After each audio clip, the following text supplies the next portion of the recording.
My sister and I have always been close. I prided myself on being able to tell her anything. So when she got married right out of college, I had to ask her, "Don't you think this is happening a little fast?" After all, the guy was 9 years older than her. "He's perfect," she said. I couldn't blame her.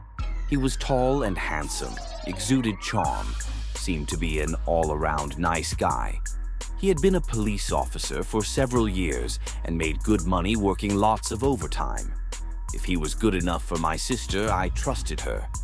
I didn't think anything of it until our yearly family gathering at the lake. Every July, we go to the north of Minnesota for a week to swim and fish. On the beach, she was wearing a long sleeve shirt and sweatpants. It must have been 100 degrees. She didn't feel like getting in the water. My sister loved swimming, always had. I knew she was hiding something. When the family got together for Christmas, she had a black eye. "A silly mistake," she said. She had been putting something heavy on a top shelf and it slipped. She was just being a klutz. I knew my sister. She wasn't a klutz. I knew I had to intervene when she broke her arm. I drove to her place. "I'm low on gas," I told her. "Drive us to Taco John's for some Olace, my treat." It wasn't the Olace I needed. When we pulled back into her driveway, I straight up told her, "You have to leave him." "I can't. If he keeps this up, he's going to kill you. If I leave, he'll kill me. Please, just go." She got out of the car. When she wasn't looking, I grabbed it from the sun visor.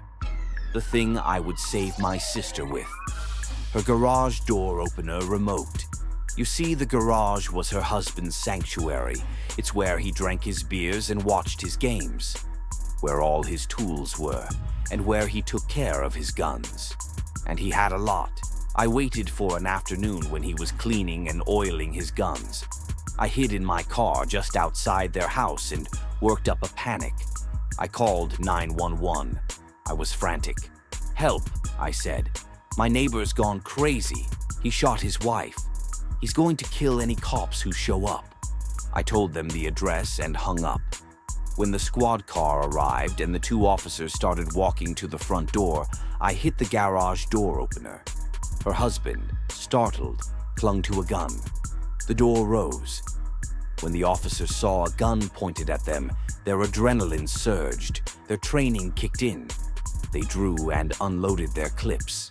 By the time they realized who they killed and called for EMS, it was too late. I quietly drove away. My sister was safe.